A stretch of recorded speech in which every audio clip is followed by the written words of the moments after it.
Parte 2. Habían pasado 2 meses desde la declaración de guerra del imperio, y ahora era invierno. En los pueblos de todo el reino, la mayor cantidad de trabajo había cambiado del aire libre a lugares cerrados. Menos gente se aventuraba fuera ahora, y no muchas personas seguían trabajando. Esto era verdad incluso para los aventureros, que típicamente trabajaban todo el año. Aunque había casos donde monstruos hambrientos aparecían de pronto en las aldeas y los pedidos de ayuda eran rápidamente hechos, en su mayor parte, había menos que hacer. Era más peligroso explorar las ruinas o fronteras desconocidas durante este periodo.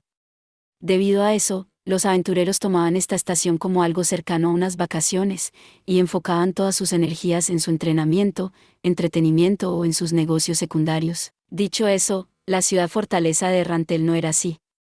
Estaba llena de energía y vida. Esta conmoción, sin embargo, era algo diferente a la de las otras ciudades. La actividad aquí no tenía su origen en la usual energía de la vida en la ciudad. El origen de esta energía venía del sector más exterior de la triple fortaleza. Las incontables personas reunidas en ese lugar estaban pobremente vestidas, y probablemente eran campesinos.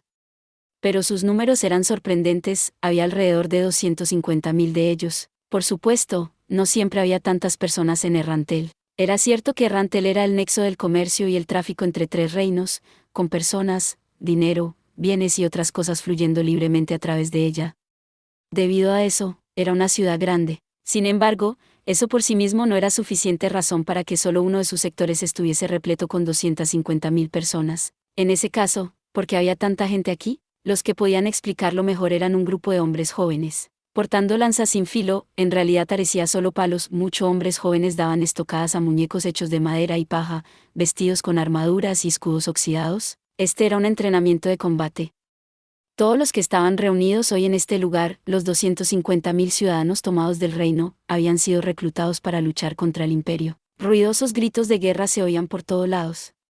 Por supuesto, no muchos de ellos eran hechos en serio. La mayoría estaban asustados de la batalla por venir, y entrenaban para distraerse de la molesta preocupación de que podrían no regresar a casa luego de esto. Incluso así, no todos practicaban con seriedad. Las guerras con el imperio eran algo que ocurría anualmente.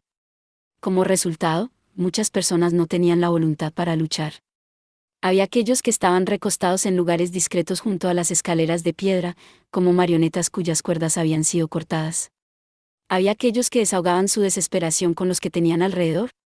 Había aquellos que estaban sentados y abrazaban sus rodillas esperando por el fin. Cuando los reclutas se hacían mayores, era más probable que hicieran esto. No tenían espíritu de lucha y solo querían regresar a casa. Este era el verdadero rostro del ejército real.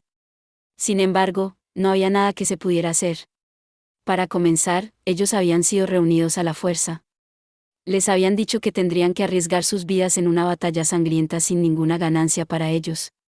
Incluso si lograban regresar con vida, regresarían a una cosecha perdida, y sus vidas serían muy difíciles, como si tuviesen una soga al cuello estrangulándolos lentamente. No era diferente de una ejecución prolongada. Los vagones pasaron dejando a los soldados atrás.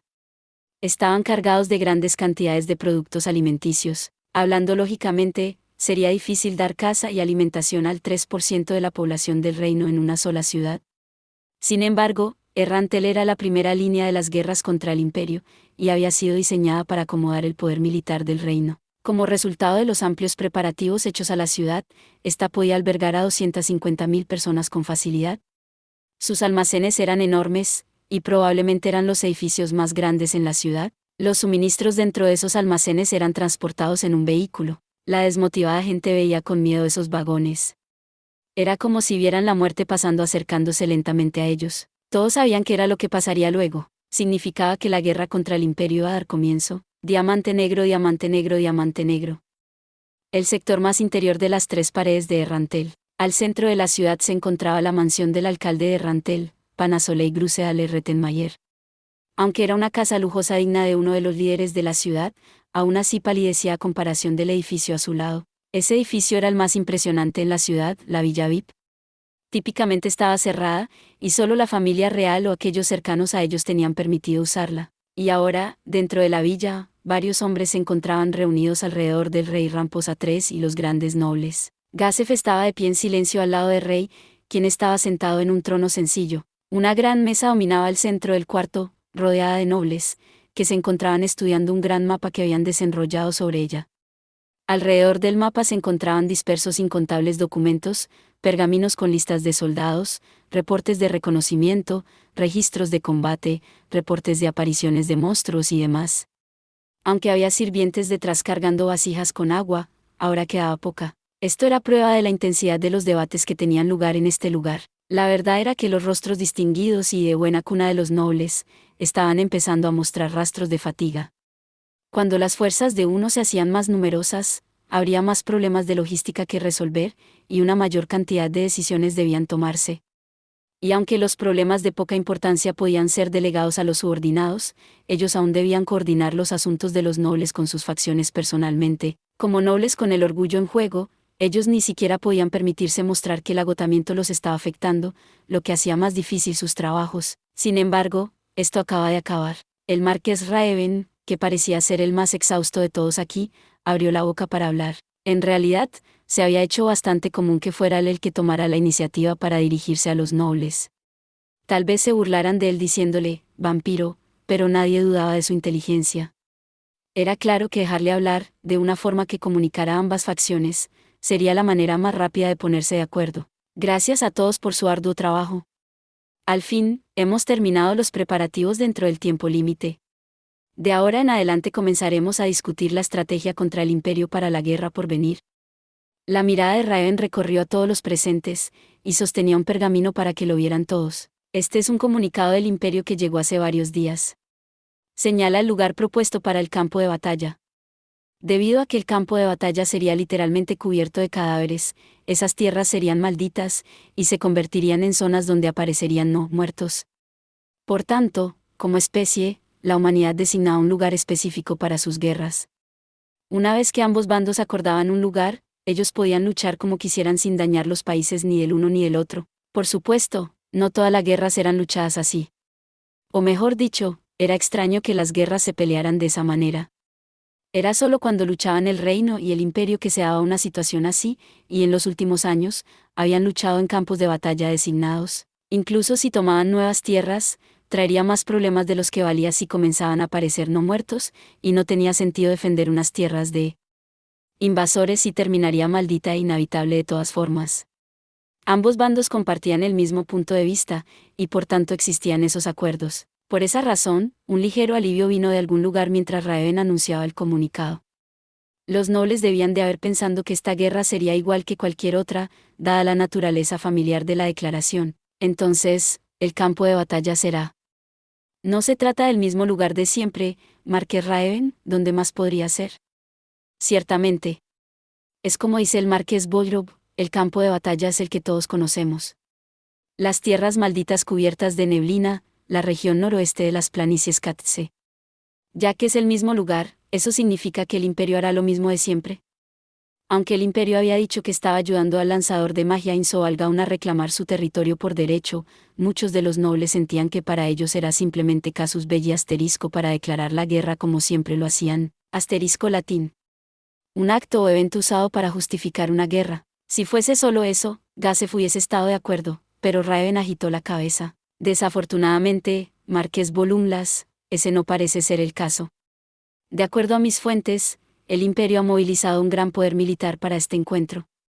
Envié a mi equipo de antiguos aventureros de nivel Orichalcum para investigar esto más a fondo, y aunque no están seguros de la cantidad exacta, a juzgar por las insignias y medallas de las unidades, el imperio ha movilizado a 6 legiones completas.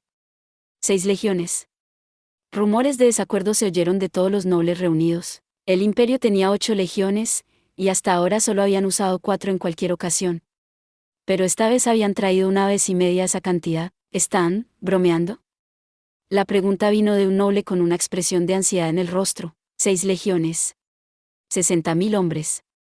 El reino tenía 250.000 hombres, pero aunque tenían la ventaja numérica, lo contrario era cierto en cuanto a la calidad de las tropas. Tal vez tengamos que considerar que esto podría no terminar con una simple escaramuza. En el pasado, con los 40.000 hombres del imperio contra los 200.000 del reino, el imperio atacaba, el reino lo soportaba y entonces la guerra terminaba. El objetivo del imperio era agotar lentamente al reino y acabar con sus reservas de alimento, así que forzar al reino a salir al campo de batalla lograría uno de sus objetivos. Si ellos estuviesen planeando hacer lo mismo ahora, no habría necesidad de movilizar 60.000 hombres.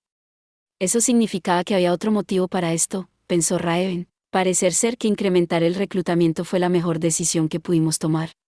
Sin embargo, el incremento en los gastos de movilizar más soldados también era un dolor de cabeza. En el pasado, las guerras habían sido luchadas durante la estación de cosecha de otoño. Esta guerra la lucharían en el invierno, y los gastos adicionales para cosas como leña, ropa abrigadora y demás comenzaban a incrementarse. ¿Esta guerra estaba financiada por la facción real? Si el poder de la facción real no se hubiese incrementado, hubiese sido difícil solicitar donaciones, y el propio poder del rey se hubiese reducido drásticamente. De hecho, así parece, Marqués Raven. Ahora el imperio ha movilizado más tropas, bajo la causa falsa de ayudar a ese rey lanzador de magia. Ellos dirán que quedarían mal si no pusieran un gran espectáculo al ayudar a un aliado. Creo que eso es muy probable. En realidad, dado que no hemos recibido comunicación de este Ain Sovalgaun, sospecho que este incidente pudo haber sido planeado por el imperio y que el tal Ain Sovalgaun es solo un espectador que fue arrastrado a esto. Tal vez ni siquiera está participando por voluntad propia. Para Gazef, sería una bendición si esa fuese la verdad. De esa forma no tendrían que hacer un enemigo de ese poderoso lanzador de magia. Sin embargo, eso sería ser demasiado optimista. Gazef, que hasta ahora había permanecido en silencio, abrió la boca. ¿Podría hablar? Concedido. Con el permiso del rey, Gazef comenzó a desahogarse de las dudas que sentía. No estoy de acuerdo, del mismo modo que no lo estoy con ese documento de la teocracia Slein. No creo que esta declaración de guerra sea una simple invención. La molestia era evidente en los rostros de los nobles. Errantel y sus alrededores eran el punto de encuentro de tres naciones.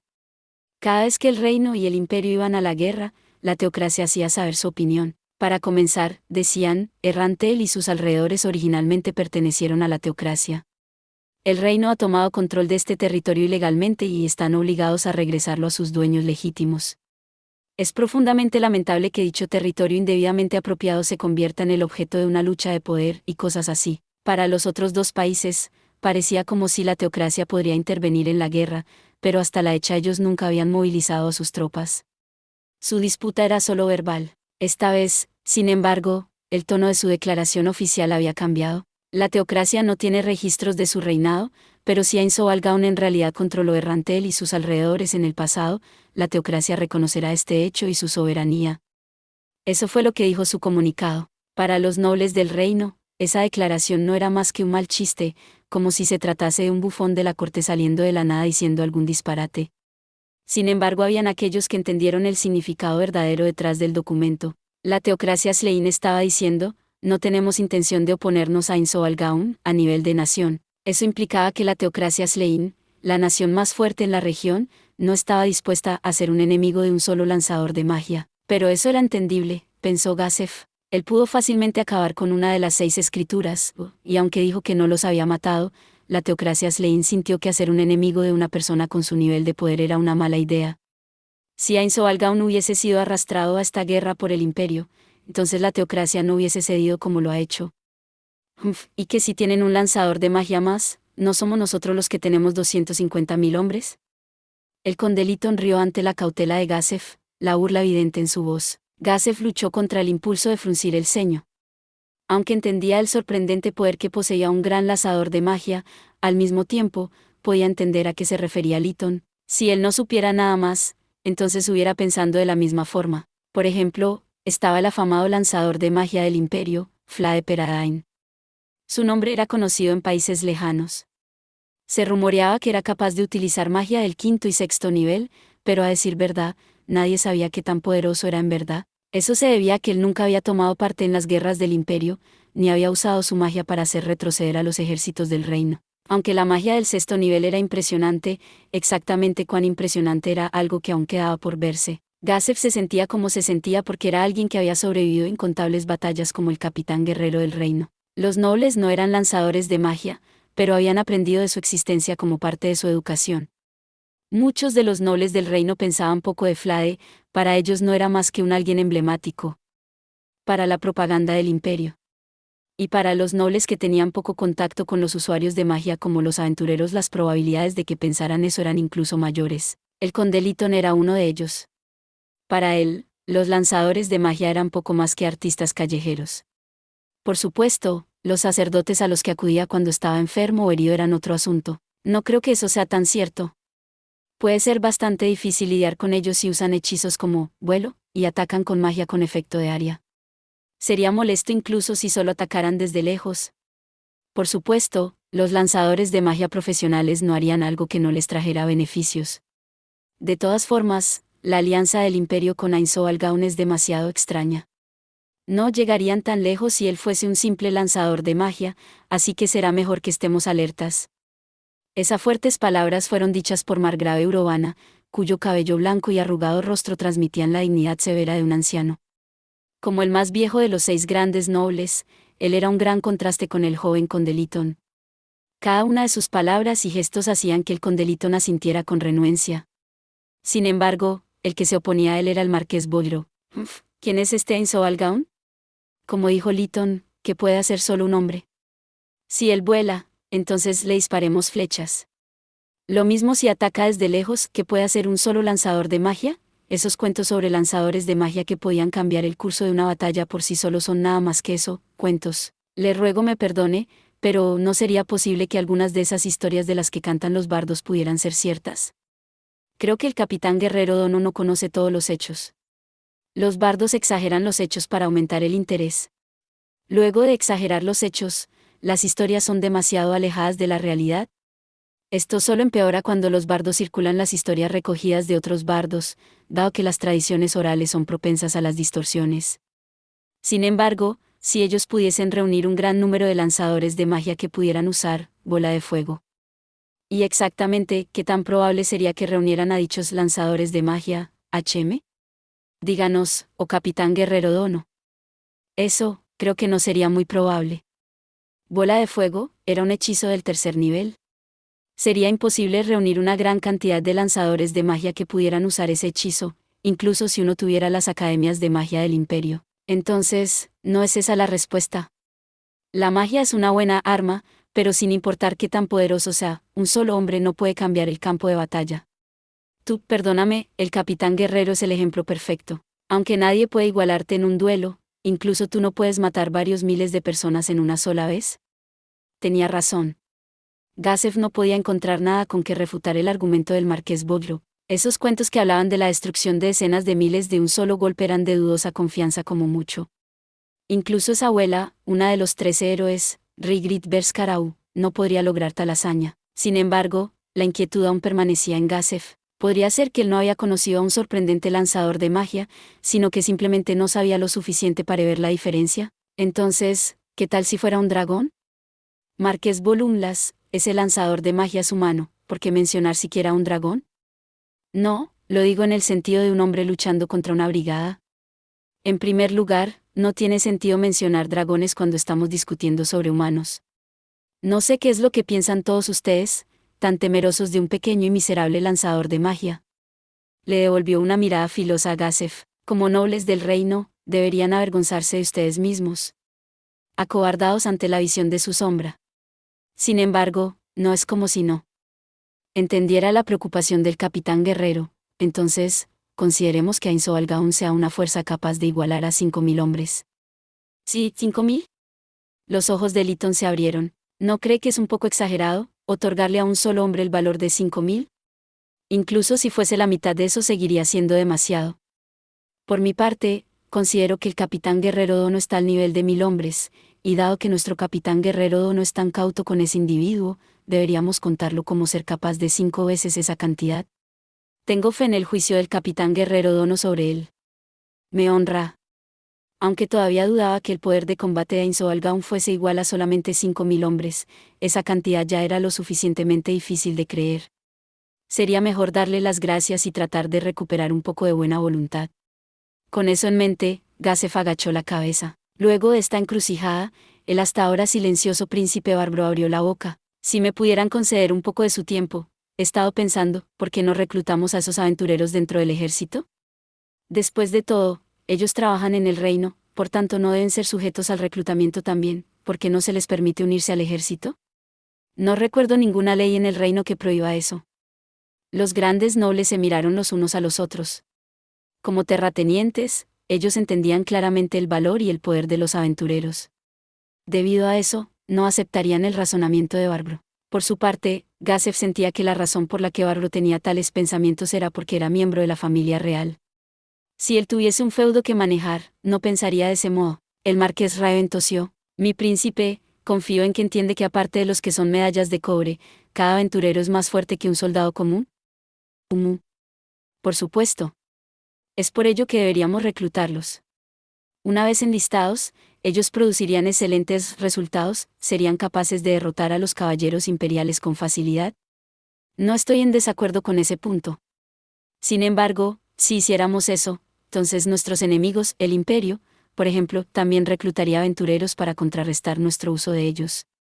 En ese caso, en lugar de una batalla entre aventureros, se convertiría en una masacre sistemática de las tropas regulares por los aventureros.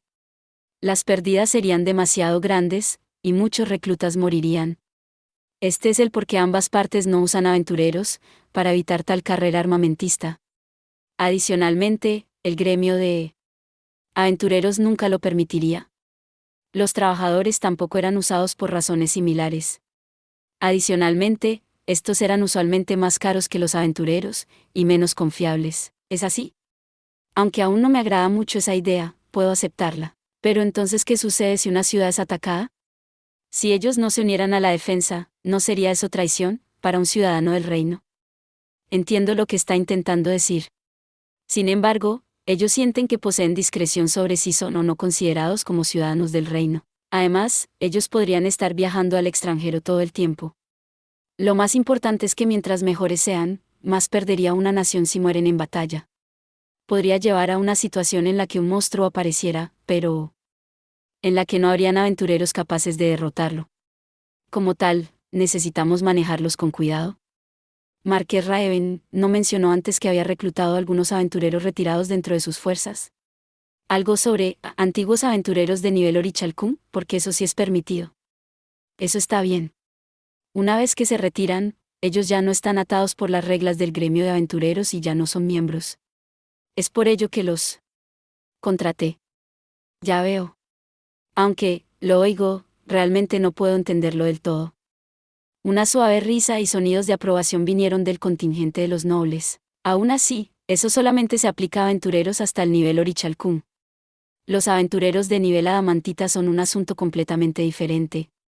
De los dos grupos de aventureros de nivel Adamantita en el reino, no había nadie entre los presentes que no supiera de las temerarias hazañas de Rosa Azul durante el disturbio demoníaco. Antes de que ellos fueran el centro de atención, había otro grupo de aventureros de nivel Adamantita.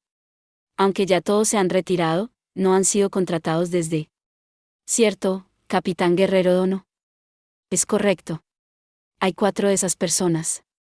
Uno abrió una escuela para el manejo de la espada exclusiva para alumnos que él mismo escogió. 2 más emprendieron un viaje.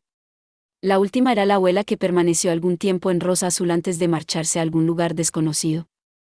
Gazef contó los rostros familiares con los dedos mientras los recordaba. Mientras él paseaba por la capital, fue arrastrado a una sala de entrenamiento por su futuro maestro, y fue sometido a un infernal régimen de entrenamiento y lecciones con la espada. Debido a ese encuentro, Gazef, que debería haber sido solamente un mercenario, terminó convirtiéndose en el campeón del rey, pero incluso si ese era el caso. No, ahora que lo pienso, esos también fueron buenos recuerdos. Ya veo. He oído que esta ciudad es la base del equipo de aventureros llamado Oscuridad. Si solo pudiéramos contar con la princesa hermosa, Nei, para luchar contra Insovalgaun, aunque eso parece difícil. Aunque esa era una buena idea en el fondo, el gremio de aventureros nunca lo permitiría. Muchos de los nobles maldijeron enérgicamente al gremio. Por ejemplo, no son más que campesinos. Por ejemplo, ¿quién creen que les paga? Por ejemplo, si son ciudadanos del reino, deberían ayudarnos. Era natural que aquellos en el poder estuvieran molestos con la negación del gremio de aventureros de someterse a ese poder. Sin embargo, también era un hecho que ellos eran los únicos que podían encargarse de los monstruos. Si el gremio de aventureros dejaba el reino, ellos no tendrían forma de derrotar monstruos poderosos. Como resultado, el reino seguramente sería destruido, y ni siquiera la presencia de Gazef podría cambiar eso. Los monstruos poseían muchas habilidades diferentes, y derrotarlos requeriría un igualmente variado repertorio de ataques, defensas y métodos de curación. Debido a esto, Los aventureros eran indispensables. El hecho de que el imperio incorporaba lanzadores de magia y rangers en sus legiones era un asunto diferente. Era de esperarse de Su Alteza, pienso que es una idea magnífica. El que había hablado fue un varón proveniente de lugares desconocidos. Era un señor menor entre los aquí presentes, lo que significaba que era vasallo de alguno de ellos. Como lanzadora de magia, ella debería tener algunas ideas sobre esta situación. Podría ser bueno oír lo que tenga que decir. Tal vez deberíamos enviar a un emisario, solo por si acaso. La idea fue recibida con una pequeña cantidad de aprobación. Muchos de los que habían estado de acuerdo eran nobles de bajo rango, y por la forma en la que elogiaban a Barbro, probablemente eran subordinados de la facción de los nobles. Las personas más perspicaces mostraron expresiones amargas, pero pareció que los otros no lo notaron. Entonces ve, ordenó el rey con voz cansada. Momondo no es un aventurero de nivel adamantita, no debes ofenderlo bajo ninguna circunstancia. Entendido, este cheneco cumplirá la orden real al pie de la letra. Bien. Entonces, ten cuidado de no ofender a Momondono. El rey le indicó que se retire nuevamente luego de repetir sus órdenes. El noble en cuestión dejó la sala. Él no parecía haberse dado cuenta de que si algo salía mal, sería hecho a un lado sin ningún miramiento. Nos hemos desviado bastante del tema original. Ahora, ¿dónde estábamos? Entonces, sobre el poder de combate de Ainzoalgaun, no creo que nadie esté en desacuerdo sobre contarlo como 5000 hombres. El marqués Raven miró a Gasef. No tengo problemas con esa estimación. Personalmente, Gasef sentía que el número estaba equivocado por lo menos por un orden de magnitud, pero podía entender que aquellos que no habían visto el poder de Ainzoalgaun de primera mano podrían encontrarlo difícil de creer. Ya veo. Entonces, como el imperio ya se ha mostrado de acuerdo en el lugar del campo de batalla, confío en que podemos comenzar a movilizar nuestros ejércitos hacia las planicies Katse. La vista del marqués Raven recorrió el cuarto, y uno a uno los nobles respondieron de manera afirmativa. Cuando llegó al marqués Boyro al final, la respuesta del hombre fue alta y clara. Así será, marqués Raven. Mis tropas están listas para avanzar en cualquier momento. Entonces, Su Majestad, ¿podría hacer una sugerencia? Concerniente a un asunto sobre el príncipe. Solo había un príncipe presente. Todos los ojos se centraron en Barbro. Parece ser que Ainzoalgaun apareció una vez para salvar un asentamiento llamado Pueblo de Carne. Si hubiese sido solo altruismo, eso hubiera estado bien. Sin embargo, él podría haber tenido otro motivo estratégico en mente. Siento que sería lo mejor si movilizáramos algunas tropas e intentáramos interrogar a esos pobladores sobre los detalles. Me gustaría confiarle el liderazgo de esa unidad al príncipe. ¿Marqués? Barbro miró con molestia a Oiro. Silencio, dijo el rey. Esa no es una mala idea. Hijo mío, te ordeno ir al pueblo de Carne y obtener la información que puedas de los pobladores. Gasef hizo todo lo que pudo para no fruncir el ceño. Si iban ahora al pueblo de Carne, no sería probable que obtuvieran información útil sobre ese lanzador de magia. Además, dividir sus fuerzas era difícilmente una medida inteligente, incluso si se tratase de una fuerza comparativamente menor. El rey ordena y yo obedezco. Sin embargo, deseo expresar que esta situación no se dio por mi voluntad. Viendo que el rey no tenía intenciones de retirar sus órdenes, Barbro agachó la cabeza, con una expresión de infelicidad en el rostro. Te dejaré a algunas de mis propias tropas de élite para que lo acompañen al pueblo. También enviaré una multitud de nobles para que hagan compañía al príncipe. La fuerza total de su unidad será de 5000 hombres. Ya veo. Está en guardia contra las fuerzas especiales del imperio. Era de esperarse del marqués Boyrov, en verdad es previsor. Gasef podía ver la lógica en las palabras de Raven. Sin embargo, aún tenía dudas de que el ejército imperial pudiera usar tales métodos deshonestos incluso luego de acordar el campo de batalla. Aunque era verdad que la guerra se basaba en el engaño, un ataque sorpresa como ese luego del acuerdo solo haría que se deshonraran a sí mismos ante las naciones vecinas. El imperio estaría disparando a su propio pie, aunque no creo necesitar tantos soldados, ya que el marqués ha propuesto la idea tan amablemente, no me queda más que aceptarlo. Muchas gracias, Su Alteza. Entonces, tengo una pregunta más. El marqués Boyrov hizo una pausa por un momento. En lugar de tomar aliento, la demora fue hecha con la intención de llamar la atención a lo que iba a decir. ¿Quién será el comandante general para esta batalla? Confío en que nadie objetará que sea yo mismo. La atmósfera en el cuarto cambió completamente. Esta era una declaración indirecta. Había sido hecha como si fuese una pregunta, pero implícita en ella iban el peso y el poder de seleccionar a un hombre que tendría autoridad sobre todo el ejército. Si les preguntasen quién era el mejor comandante entre el rey Ramposa III y el marqués Bothrop, muchos nobles apuntarían al último. Esto era especialmente cierto dado que las fuerzas del marqués conformaban un quinto del ejército real, 50000 hombres. Adicionalmente, el marqués Bothrop también dirigía tropas de élite. Se había inspirado por el grupo de guerreros de Gazef, y había por tanto creado una unidad de guerreros profesionales. Eran muy buenos guerreros. Aunque seguían siendo inferiores a la banda de guerreros bajo Gazef, ellos estaban al nivel de los caballeros del imperio, tal vez más que eso. Algo en particular eran sus números, que ascendían alrededor de 5000. Si se enfrentaban contra la banda de guerreros de Gazef, los guerreros de élite de Bothrop triunfarían por el simple peso de sus números. Si el rey no estuviese presente personalmente, la autoridad de mando indudablemente recaería en el marqués Bothrop. Pero ya que el rey estaba aquí, lo natural sería que el rey mismo fuera el comandante supremo, aunque los nobles probablemente no aceptarían eso. La expresión de Gazef se endureció al mismo tiempo que el marqués Bothrop presionaba al rey, pero el marqués se mantuvo impasible incluso después de ver la expresión de Gazef. Para Bothrop, Gazef no era más que un simple campesino que era hábil con la espada, y permitirle a alguien que no tenía la sangre de un noble estar presente aquí era casi intolerable. Marqués Raeven. Sí, Su Majestad. Se lo encargo a usted. Conduzca con seguridad el ejército a las planicies Katze. Una vez allí, también estará a cargo del campamento y del atrincheramiento. Entendido. Raeven asintió en aceptación del decreto real. Aunque la posición que pretendía le había sido arrebatada, si se trataba de Raeven, Bothrop no podía quejarse. Él sabía que el hombre era talentoso, y como resultado, criticarlo sería muy difícil.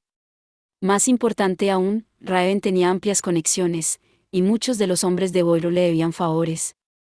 Si él tratara de criticar a Raeven frente a ellos, al contrario ellos solo dudarían de él. Por tanto, Bothrop no tenía otra opción más que sonreír y aguantarlo. Marqués Raeven, mis tropas estarán en sus manos. Por favor hágame saber si necesita cualquier cosa. Muchas gracias, Marqués Bothrop. Estaré contando con usted en tal caso. Gazef estaba tan contento por la brillante decisión del rey como si hubiese sido su propia idea. ¿Hay algo más? El rey esperó un momento, pero nadie respondió. Entonces comencemos los preparativos para movilizarnos. Partiremos mañana. Nos tomará 2 días llegar al campo de batalla, así que no se descuiden con los preparativos. Entonces, pueden marcharse. Marqués. Raeven, también puede hacerlo. Entiendo, Su Majestad.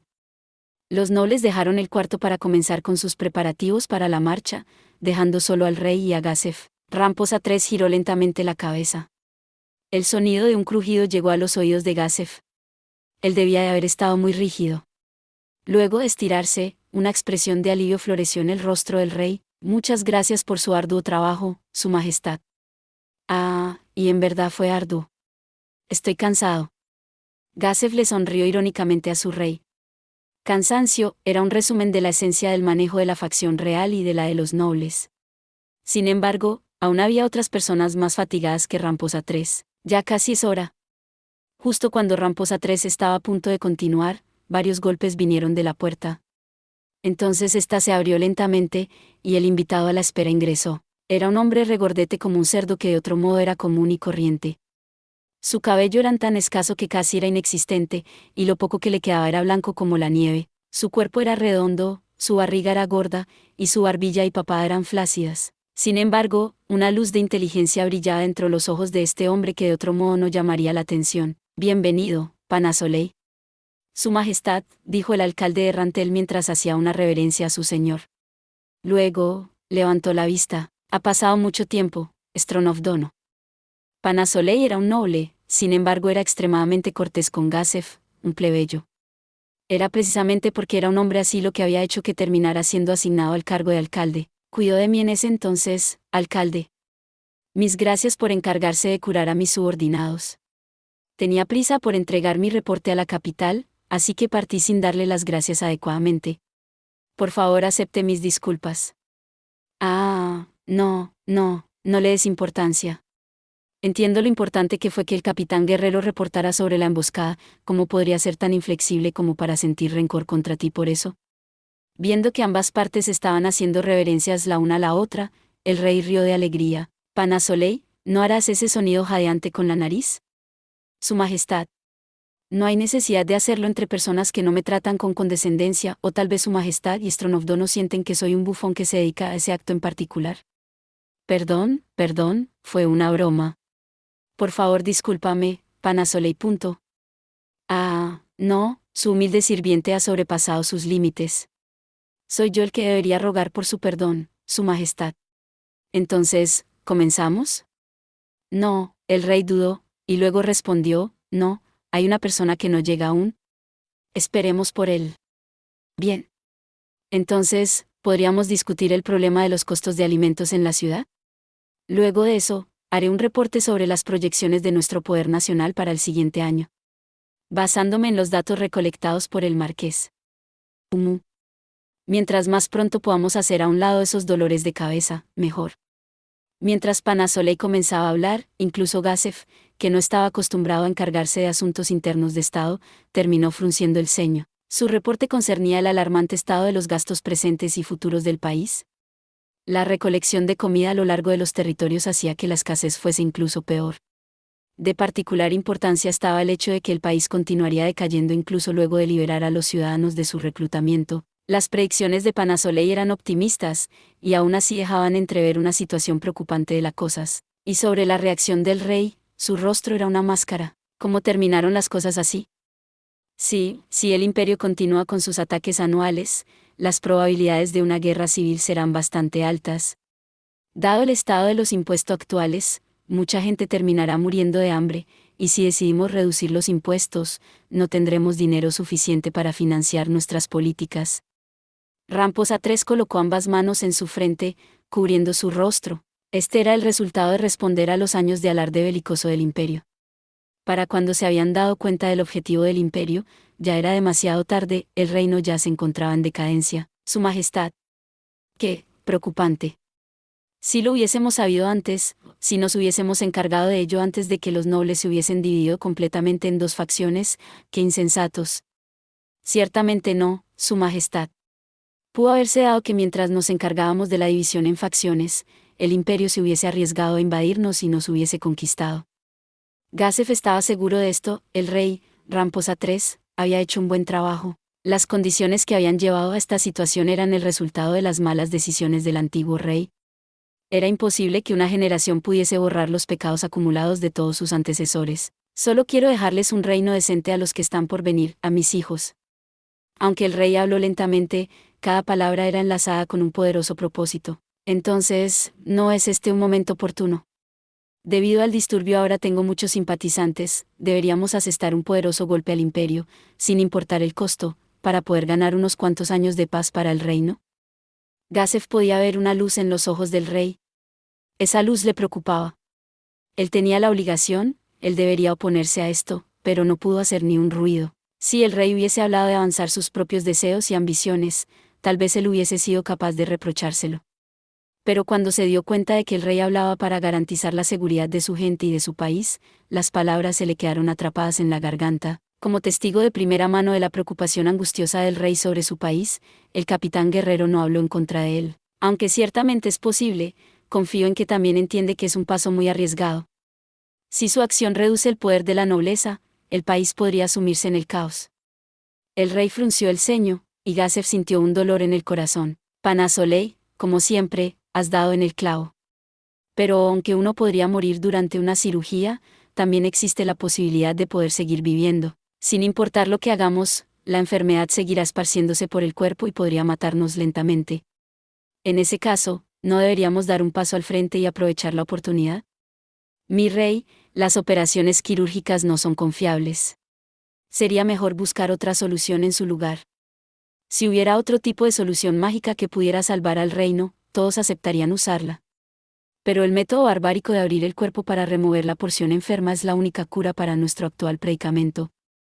El aterrador y rudimentario procedimiento, defendido por el sabio Minotauro, era el único remedio para el reino. Un silencio sombrío dominó el cuarto, el cual había visto a un rey forzado a tomar medidas extremas para salvar su país. Entonces, justo cuando parecía que esta atmósfera opresiva iba a durar para siempre, un golpe se oyó en la puerta, como para quebrar la preocupación en el aire. El hombre que ingresó sin esperar una respuesta era el marqués Raven. Caballeros. Me disculpo por la demora. El cuarto se llenó de alivio. Ah, justo el hombre que estábamos buscando. Marqués Raven, puse un gran peso sobre sus hombros. Una mirada de confusión se pudo ver por un momento en el rostro de Raven mientras era tomado por sorpresa, pero inmediatamente reaccionó reemplazándola con una expresión de cansancio. No, no se lo tome a pecho, Su Majestad. En verdad, confiarle el mando al marqués Boyro hubiera sido en extremo insensato. Después de todo, lo único que él sabe es cómo ordenar ataques y retiradas. No era claro si la dura crítica de Raven era en serio. Tal vez la había dicho para aligerar el ambiente cuando sintió el pesimismo en el cuarto. Adicionalmente, si Su Majestad fuese a asumir control directo del ejército, un paso en falso podría resultar en la facción de los nobles retirándose en vísperas de la batalla. Como tal, no hay un comandante más adecuado para ese papel que yo mismo. Dicho eso, trabajar por tanto tiempo sin descanso me ha pasado factura. Deseo anunciar con antelación que luego de concluir esta guerra, me gustaría descansar en mis propias tierras por varios meses. Con eso, la expresión de Raven de pronto se tornó severa. Me disculpo por mi brusquedad, pero no podemos perder el tiempo, así que comencemos esto rápidamente. Aunque su rostro seguía siendo tan frío como el de una serpiente, Gazef pudo sentir emociones humanas dentro de él, y también cualidades que él mismo podía admirar. Fui un tonto por no haber visto su verdadera naturaleza desde antes. ¿Soy realmente tan malo para juzgar a las personas? Con pesar en su corazón, Gazef recordó la reunión en los aposentos del rey antes de que dejaran la capital. Había 5 personas presentes: el rey Ramposa III, el mismo Gazef, la tercera princesa Arenar, el segundo príncipe Sanak y el marqués Raven. Al oír sobre estos dos últimos, Gazef sintió una conmoción que hubiese podido traer abajo el palacio.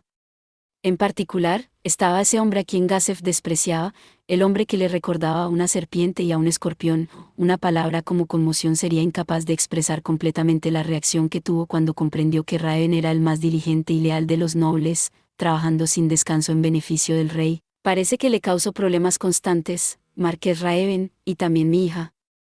Ramposa III agachó la cabeza ante Raven, con una expresión sincera en el rostro. Su Majestad, por favor no haga eso.